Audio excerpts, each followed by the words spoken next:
Now the second question, the second topic that we wanted to cover is what to do if you work in a language that is not your mother tongue. You definitely notice that English is not my mother tongue, right? So the question is, can I be effective? Can I actually work and cooperate in a second language or a third language or a fourth one if I'm not so proficient in it? And immediately let's answer that yes, no worries, you can still be effective. And we really work in a global world, and we really work with the people across the globe.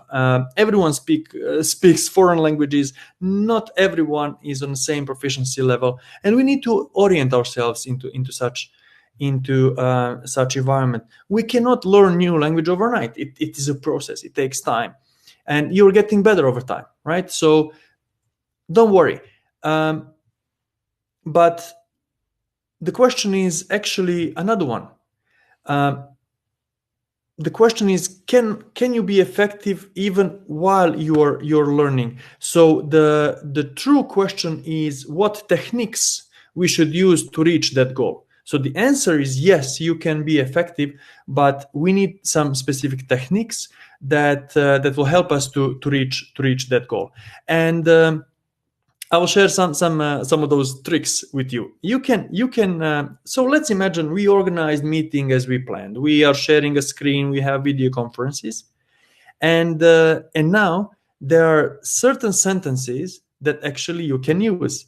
So if you prepare your meeting well, if you have agenda, if you have documents attached, that you are sharing a screen, then you actually can use sentences such as you can see here. So imagine now I'm showing with my mouse pointer, see here. So instead of this see here, it can be very heavy text or something that you even cannot pronounce or explain. But when you are sharing your screen, you can simply say, as you can see here. Then you can say, like it is shown here.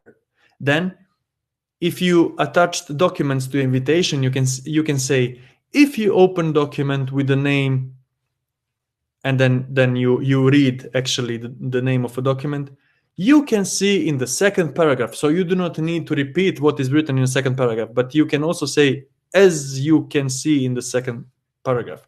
Then also, you always can refer back to your agenda that you had time to prepare. So you can say, let's follow the agenda and move on a topic number 3. And topic number 3 can be very elaborate, and actually maybe you do not have time or ability to explain. But actually, you can simply say, let's move to topic number 3. Then if you don't understand someone, and if you want to put some part of the work into WBS, for example, you can simply ask, may you please write that into chat window so that I will write it properly. So simply ask someone to write it in the chat window, and actually you can copy and paste it. And then you can ask, have I understood you correctly and wrote here what you had on your mind? Right? So ask if you understood correctly and if you wrote it correctly.